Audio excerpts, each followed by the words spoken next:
কোনো একটি দলের প্রধানকে নিয়ে যে বাড়াবাড়ি করছে গভর্নমেন্ট, অতিরিক্ত সিকিউরিটি দেওয়া, অতিরিক্ত প্রটোকল দেওয়া, এই সব কিছু মিলে তারা নির্বাচনী মাঠে যে সমতল ভূমিকার প্রশ্ন আসছে সেটিকে সুস্পষ্ট লঙ্ঘন করছে।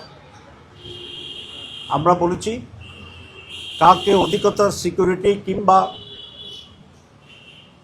অধিকতর প্রটোকল দিলে আমাদের কোনো আপত্তি নেই, কিন্তু একটি অন্যতম প্রধান দল হিসাবে সমভাবে বাংলাদেশ জামাত ইসলামীর মহতারাম প্রধানকে সম আচরণ দিতে হবে। যদি এটার ব্যর্থ হয় তাহলে জাতি পক্ষপাতমূলক অপরাধের দোষে এই ইলেকশন কমিশনকে দোষী হিসাবে সাব্যস্ত করবে এবং লেভেল প্লেইং ফিল্ড এখানে বিনষ্ট হবে। আমরা আরেকটা বিষয়ে দৃষ্টি আকর্ষণ করছি, বিভিন্ন জায়গায় ফিল্ড লেভেলে কোনো এসপি এবং ডিসি যারা রিটার্নিং অফিসার তাদের আচরণে পক্ষপাতদুষ্ট একটা ভূমিকাকে আমরা লক্ষ্য করছি। আমরা তাদের তালিকা করেছি, আরও আমরা এটা অবজার্ভ করতে থাকব। এরকম ব্যক্তিদেরকে চিহ্নিত করে আমরা ইলেকশন কমিশনকে মৌখিকভাবে বলেছি, আমরা লিখিত দেইনি, এখনও আমরা একটা অবজার্ভ করছি। সে বিষয়টি আজকে প্রধান উপদেষ্টাকে আমরা অবহিত করেছি।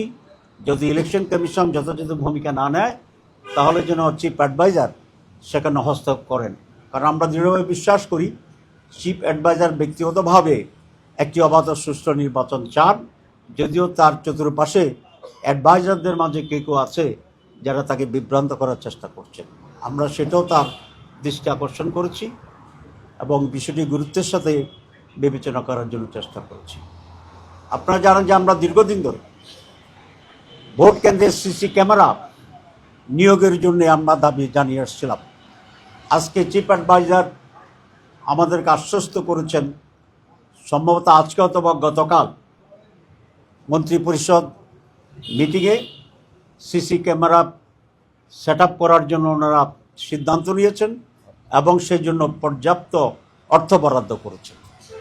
সুতরাং সেই জন্য যদি এটা বাস্তবায়ন হয় তাহলে আমরা মনে করি একটা উল্লেখযোগ্য কাজ তারা করলেন এবং সেই জন্য আমরা অ্যাডভান্স চিফ অ্যাডভাইজারকে ধন্যবাদ দিয়েছি। সুতরাং ওনারা আমাদেরকে আশ্বস্ত করেছেন প্রতিটি কেন্দ্রে সিসি ক্যামেরা স্থাপিত হবে এবং আমাদেরকে এটাও বলেছেন যে কোনো কেন্দ্রে মিস হয় কিনা সেটা আপনাদের সাংগঠনিক চ্যানেলে আপনারা লুক আফটার করবেন এবং আমাদেরকে অবহিত করবেন। একটি প্রশ্ন আসছিল এবং নানা জায়গা থেকে প্রশ্ন আসছিল যে ভোটের দিন ভোট কেন্দ্রের ভিতরে আর্মিদেরকে ডিপ্লয় করা হবে কিনা। আমরা বলেছি শুধু আর্মি নয়, পুলিশ, র্যাব, আনসার কাউকেই ভোট কেন্দ্রের ভিতরে প্রবেশের অধিকার দেওয়া ঠিক হবে না, কারণ এটা প্রাইভেসিতে এফেক্ট করবে এবং ভোটারদের ভিতরে এক ধরনের ভয় ভীতি তৈরি হতে পারে। চিফ অ্যাডভাইজার এবং তাদের সেখানে উল্লেখযোগ্য কোনো কাজ নাই, তাদের কাজ হচ্ছে আইনশৃঙ্খলা পরিস্থিতি ট্যাকেল করা এবং সেটা বুথে বাইরে থেকে তাদেরকে করতে হবে। চিফ অ্যাডভাইজার আমাদেরকে আশ্বস্ত করেছেন যে এটা হবে না। আমরা মাঝখানে শুনেছিলাম এরকম একটি বিষয় ঘটতে যাচ্ছে, সেই জন্য আমরা গুরুত্বের সাথে এটা তার দৃষ্টিতে এনেছি এবং উনি বলেছেন না এটা হবে না, উনি আমাদেরকে আশ্বস্ত করেছেন। আমরা বলেছি যে ইলেকশনের সময় শুধুমাত্র কাছাকাছি সময় গিয়ে লেভেল প্লেইং ফিল্ডের বিষয়টি বিবেচনা করলে চলবে না। নিরপেক্ষ নির্বাচন, লেভেল প্লেইং ফিল্ড যেদিন ইলেকশনের ডেট ঘোষণা হয়েছে কমপক্ষে সেদিন থেকে হওয়ার কথা ছিল, কিন্তু ইতিমধ্যে কিছু ব্যর্থ হয়েছে। এটা আপনাদের সামনে পরিষ্কার, কাকে অনেক প্রায়োরিটি দেওয়া হচ্ছে, কাকে অনেক প্রটোকল দেওয়া হচ্ছে, কাকে অনেক প্রোটেকশন দেওয়া হচ্ছে।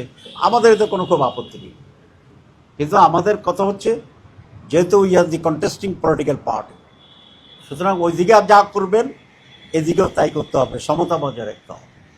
তো উনি আমাদের কাছে বিশ্বের সাথে বলেছেন যে আমি তো এটা আগেই বলে দিয়েছি, হয় নাই কেন।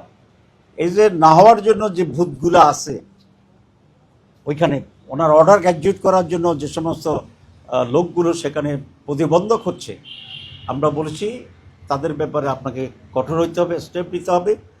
এবং কিছু উপদেষ্টা আছে, আমি আগেও বলেছিলাম একবার, যে তারা যারা ওনাকে বিভ্রান্ত করে এবং অনেক কিছু ওনাকে জানতে দেয় না। উনি আজকে বলেছেন যে আমি তো এত কিছু জানি না, তাহলে বোঝা গেল যাদের দায়িত্ব ওনাকে জানানো তারা অনেক কিছু থেকে ওনাকে ডার্কে রাখে। তা আমরা এটাও দৃষ্টি আকর্ষণ করেছি যে আজকে আমরা বলে যাচ্ছি আপনারা সব জানেন না, এ ব্যাপারেও আপনাকে আরও সব জানার মেকানিজম তৈরি করতে হবে।